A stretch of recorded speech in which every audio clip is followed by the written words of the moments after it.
Russia Ukraine మధ్య America president Donald Trump కాల్పుల విరమణకు ఇటు ఉక్రెయిన్ను అటు రష్యాను ఒప్పిస్తానని ప్రగల్భాలు పలికాడు. తీరా అమలు వరకు వచ్చేసరికి ఉక్రెయిన్ కాస్త తగ్గి సంధికి అంగీకరించిన పుతిన్ మాత్రం ససేమిరా అంటున్నాడు. కాల్పుల విరమణ ఒప్పందానికి తాను విధించిన షరతులకు అంగీకరించాల్సిందే అంటూ పట్టుబట్టాడు. కాగా ట్రంప్ పుతిన్ను బెదిరించినా అస్సలు పట్టించుకోవడం లేదు. ఈ క్రమంలో ఇరు దేశాల మధ్య కాల్పుల విరమణ అంశం ట్రంప్ మర్చిపోయినట్లున్నాడు. తిరిగి యుద్ధం సాధారణ స్థితికి చేరుకుంది.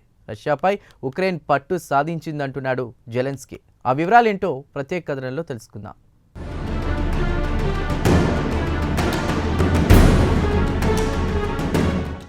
రష్యా యుక్రెయిన్ యుద్ధం తిరిగి సాధారణ స్థితికి చేరుకుంది. అమెరికా ప్రెసిడెంట్ డొనాల్డ్ ట్రంప్ ఇరు దేశాల మధ్య కాల్పుల విరమణ ఒప్పందానికి చొరవ తీసుకున్నా పుతిన్ నుంచి పెద్దగా సహకారం అందలేదు. ఈ మధ్యలో ట్రంప్ ఇతర దేశాలపై టారిఫ్ విధించడంలో బిజీ అయ్యాడు. దీని గురించి పెద్దగా పట్టించుకోవడం లేదు.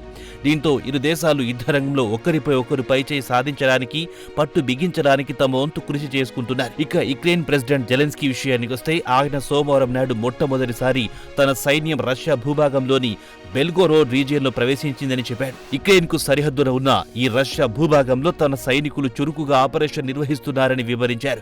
యుద్ధం ఎక్కడ నిలిచిందో తిరిగి అక్కడి నుంచి ప్రారంభమైందన్నారు యుక్రెయిన్ ప్రెసిడెంట్. కాగా యుక్రెయిన్ ఈ యుద్ధంలో రష్యాలోని క్రూక్స్ రీజియన్లో మెజారిటీ ప్రాంతాన్ని తమ అదుపులో ఉంచుకుంది. అయితే ఇటీవల రష్యా సైనికులు మెజారిటీ భూభాగాన్ని తిరిగి స్వాధీనం చేసుకుంది. అయితే కొద్ది భూభాగం ఇప్పటికీ యుక్రెయిన్ చేతిలో ఉందని జెలెన్స్కీ చెప్పుకొచ్చారు.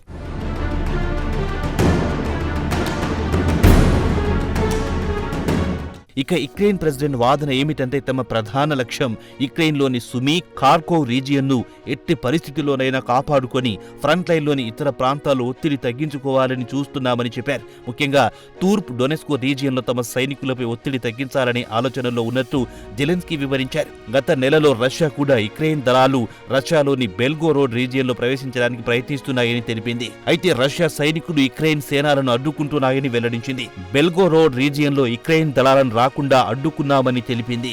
అయితే తాజాగా అమెరికాకు చెందిన institute of the studies of war మార్చి 21న దీనికి సంబంధించిన అప్డేట్లో యుక్రెయిన్ దళాలు ఇప్పటికీ రష్యాలోని బెల్గోరోడ్ లో ప్రవేశించాయని పేర్కొంది.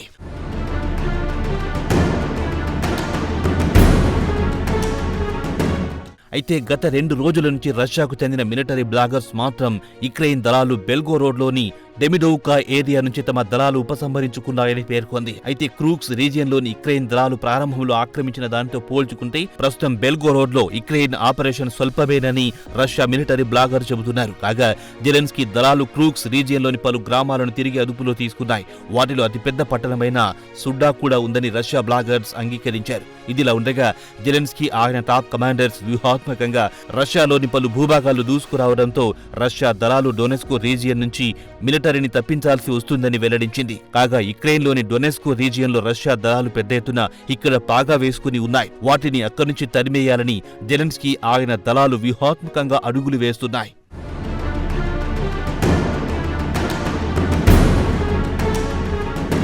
ఇక జెలెన్స్కీ ప్రధాన ఉద్దేశం ఏమిటంటే రష్యా భూభాగంలో వీలైనంత వరకు చొచ్చుకెళ్లి తమ అధీనంలోకి తీసుకుంటే ఒకవేళ అమెరికా నేతృత్వంలో శాంతి చర్చలు జరపాలనుకున్నప్పుడు యుక్రెయిన్ కాస్త బలంగా రష్యాతో బేరసారాలు చేయవచ్చుననే వ్యూహం దీని వెనుక కనిపిస్తోందని చెబుతున్నారు మిలిటరీ విశ్లేషకులు. అయితే రష్యా రీజియన్లోని యుక్రెయిన్ దళాలు చొచ్చుకుపోయినా అక్కడ యుద్ధం భారీ ఎత్తున జరిగితే ఇరువైపుల ప్రాణ నష్టం ఎక్కువగా ఉంటుందని, దీంతో పాటు ఆయుధాలను సరఫరా చేయడం కూడా ఇక్కడ ఇబ్బంది అవుతుందని యుక్రెయిన్తో పాటు పాశ్చాత్య దేశాలకు చెందిన అభిప్రాయపడుతున్నారు. కాగా రష్యా ఫిబ్రవరి 24, 2022లో యుక్రెయిన్ పై యుద్ధానికి కాలు దువ్వింది.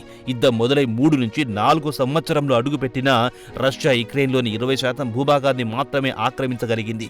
వాస్తవానికి వారం 10 రోజుల్లో యుక్రెయిన్ను దారికి తీసుకురావచ్చు అనుకున్నాడు పుతిన్. అయితే యుక్రెయిన్లో అడుగడుగునా రష్యాకు అడ్డు తగులుతోంది.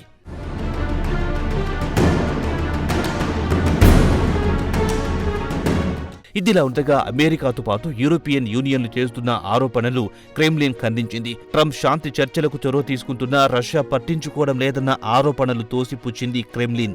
కాగా ట్రంప్ సోమవారం నాడు పుతిన్ పై ఆగ్రహం వ్యక్తం చేశాడు. ప్రస్తుతం ఇరు దేశాల మధ్య కొనసాగుతున్న యుద్ధం పట్ల అసంతృప్తి వ్యక్తం చేశాడు. యుక్రెయిన్ పై రష్యా విచ్చలవిడిగా బాంబుల వర్షం కురిపిస్తోందని ఆరోపించాడు. జెలెన్స్కీ సొంత పట్టణంపై బాంబుల వర్షం కురిపించారు. సుమారు 20 మంది ప్రాణాలు కోల్పోయారు. వారిలో 9 మంది పసి పిల్లలున్నారని ట్రంప్ వాపోయాడు. ఇదిలా ఉండగా బెల్గోరోడ్ బెల్గోరోడ్ రీజియన్ను యుక్రెయిన్ సైనికులు ఆక్రమించినందుకు జెలెన్స్కీ తమ సైనికులను అభినందించారు. ప్రతి ఒక్క సైనికుడిని చూసి తాను గర్విస్తున్నానని కితాబిచ్చారు. కాగా రష్యా రక్షణ మంత్రిత్వ శాఖ మాత్రం బెల్గోరోడ్ రీజియన్ను ఆక్రమించలేదని ఒక ప్రకటనలో స్పష్టం చేస్తోంది.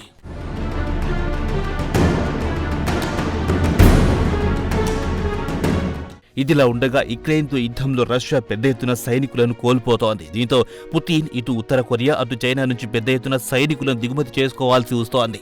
ఇటీవల యుక్రెయిన్ రష్యా తరపున పోరాడుతున్న 2 చైనా జాతీయులను అదుపులో తీసుకుంది. వీరిని యుక్రెయిన్లోని డొనెస్కో రీజియన్లో అదుపులో తీసుకున్నామని జెలెన్స్కీ వివరించారు. కాగా ఇంటెలిజెన్స్ వర్గాల సమాచారం ప్రకారం రష్యా ఆర్మీలో చైనాకు చెందిన సైనికులు పెద్ద సంఖ్యలో చేరారని భావిస్తోంది.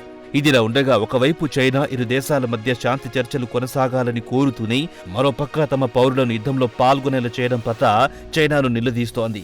కీవ్లోని చైనా రాయబారిని పిలిచి వివరణ అడుగుతోంది యుక్రెయిన్. ఇదిలా ఉండగా చైనా ఒకవైపు రష్యాకు పెద్ద ఎత్తున ఆయుధాలతో పాటు మానవ వనరులను సర్దుబాటు చేస్తుందని ఆరోపించింది యుక్రెయిన్. అయితే దీనిపై మాస్కో నుంచి కానీ బీజింగ్ నుంచి కానీ ఎలాంటి స్పందన లేదు.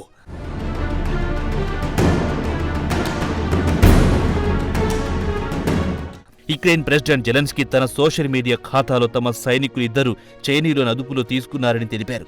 యుక్రెయిన్లోని తూర్పు డొనెస్కో రీజియన్లో వారిని అదుపులో తీసుకున్నామని, వారి నుంచి ఐడెంటిఫికేషన్ డాక్యుమెంట్స్, బ్యాంక్ కార్డులు, పర్సనల్ డేటాను సేకరించామని వివరించారు. మొత్తం 6 చైనా పౌరులను అదుపులో తీసుకున్నామని, వారిని 2 ఖైదీలుగా తమ వద్ద ఉంచుకున్నామని తెలిపారు. యుక్రెయిన్ విడుదల చేసిన వీడియోలో పట్టుబడ్డ 2 చైనీయుల చేతులకు బేడీలు వేశారు. వారు మాండరిన్ చైనీస్ భాషలో యుద్ధం గురించి వివరించారు. ఇక జెలెన్స్కీ ఆరోపణ ఏమిటంటే పుతిన్ ఎట్టి పరిస్థితిలోనూ యుద్ధాన్ని ముగించాడు. తన మిత్ర దేశాలైన చైనా, ఇతర దేశాల మద్దతుతో యుద్ధాన్ని దీర్ఘకాలం పాటు కొనసాగించాలనుకుంటున్నాడని ఆరోపిస్తున్నారు. కాగా యుక్రెయిన్, అమెరికాతో పాటు యూరోపియన్ యూనియన్లు ప్రపంచంలోని ఇతర దేశాల నాయకులు చొరవ తీసుకుని ప్రస్తుతం తమ వద్ద ఉన్న చైనా బందీల గురించి లోతుగా అధ్యయనం చేయాలని, తమ కస్టడీలో ఉన్నవారి నుంచి వాస్తవాలు రాబట్టాలని కోరుతున్నాడు.